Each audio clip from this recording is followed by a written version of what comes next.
What is going on, guys? This is Daniel, and early in the season, the 76ers are 2-4, and it's interesting to me how Simmons and Embiid are working in the offense with the rest of the team.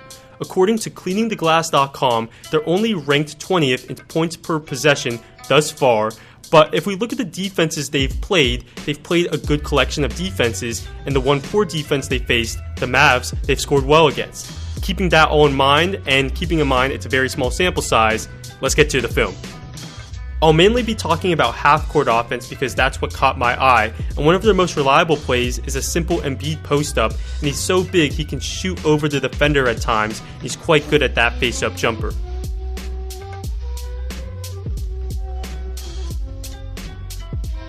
But it would probably benefit him if he attacked the basket even more, as most defenders cannot handle his strength, and here against Tariq Black, he bulldozes him and draws a foul.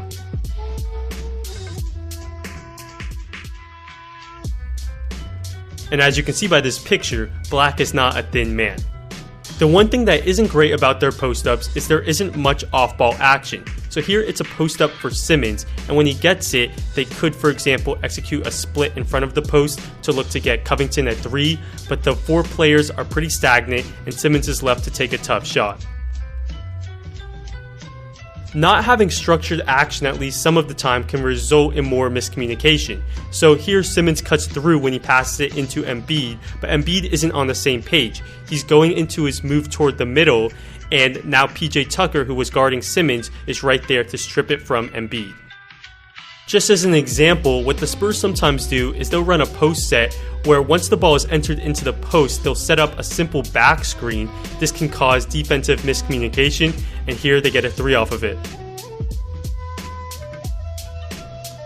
The one thing I really wanted to see from Simmons' pick and roll game, and I have seen it, is the fact that he can beat defenders when they go under the screen. They'll go under because of his lack of shooting, but he can still use his speed and quickness to get to the middle of the floor here and make the kick-out pass to Bayless.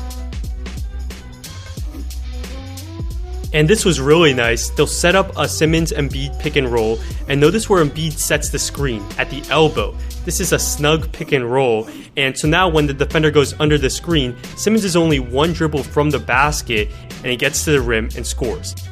Let's talk a bit about Redick, who's absolutely essential to their offense. And here's a nice play the 76ers run for him, where he has a choice of a pin down or he can use the baseline screen.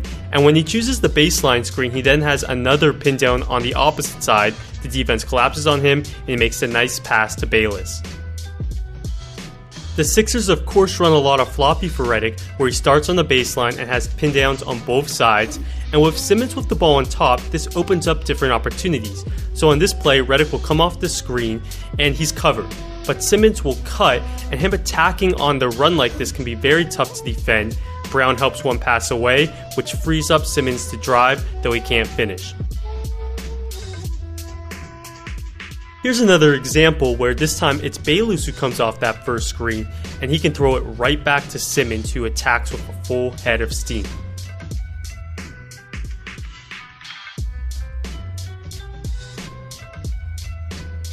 Because Simmons has the ball up top, he can also attack at any point during floppy. That's what happens here, as the defender plays up on him a bit, and he takes that opportunity to drive to the rim. This is something John Wall does well.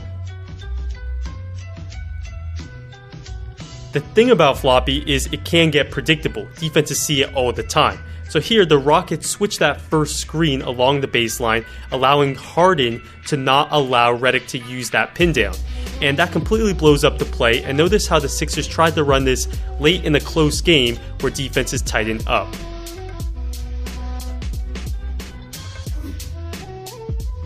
The two-man combo that has been very effective, and one I want to see even more, is between Redick and Embiid. Here, it's a simple dribble handoff, and defenses aren't going to switch this action, so if the big man stays with Embiid, that frees up Redick for the 3. Dribble handoff again, this time the big man steps up, so Redick can deliver that pass to Embiid on the roll. Here Embiid sets a pin down for Redick, and he's a really good screener, freeing up Redick to get that open shot. This play shows the potential of the Embiid-Redick combo. Redick isn't even open off the pin down here, but the ball can still be thrown to Embiid popping out, and he can attack off the catch, and here he finds Fultz on the cut. So, as the season goes on, I hope to see this pairing being used more frequently. The one guy who doesn't get the recognition he deserves is Robert Covington. He's a great all-around player and a terrific shooter who makes really tough shots. He adds another dimension to their spacing because he can hit those deep threes. Here, Ryan Anderson plays him like a normal player, and when that happens, they can throw it to him and he hits the deep bomb. Covington has started out on fire from the three-point line, and while he can't run off pin downs like Redick, there are plays that can involve his skills. For example, here's the flare pick and roll, where he sets a ball screen and then receives a flare screen, and notice how Brown ducks under the screen.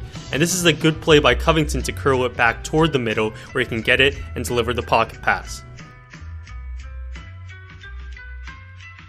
Let's watch this play again and notice how closely Redick's defender is playing him, as at any moment Redick can run off a pin down and that defender has to be ready, and the spacing the two of them, Covington and Redick, create is invaluable. Moving on to a few areas the 76ers can improve in. One thing I've noticed is that they don't get it to the elbow or the high post as much as I'd like. They get it to that spot 12 times a game, which is about average. In my opinion, the high post fits their personnel really well. You have Embiid, Simmons, and Saric, who are good passers from that spot, so you can run screening action on the weak side and look for slips and cuts, and then also, at any point, whoever's the ball at that spot can attack the rip. They have utilized the high post a bit. Here's an example where they get to Saric at the elbow, and I apologize if I'm saying his name wrong, and he just looks comfortable executing a nice give and go with McConnell, catching the defense off guard. And this time at that spot, he uses his weight advantage against Jason Tatum to get to the basket. I'm going to finish off by talking about exploiting mismatches. And for a 3-minute stretch in the Celtics game, Guerschon Yabusele was at center. There he just hits the three. This was his first NBA game and he's not really known for his defense. So if I'm Brett Brown, the first thing I'm doing is, let's get Ben Simmons in a pick and roll against him. This is something Brad Stevens would do in a heartbeat. Now, it works out for the Sixers on this play in the sense that they get a switch early with Ben Simmons guarded by Shane Larkin, but they don't look to take advantage of this massive height difference. Simmons is looking for the ball in the post, but Embiid doesn't try to get it into him, and Simmons ends up getting called for a 3-second violation. The Celtics were playing good defensive big men the whole game. Baines, Horford, and now you have an opportunity to get an easy bucket for Simmons or even post up Embiid, but instead they run their normal offense and it's Bayless who ends up shooting.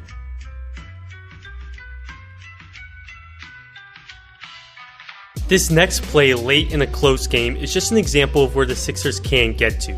So in transition, there's a massive mismatch with Kyrie guarding Embiid.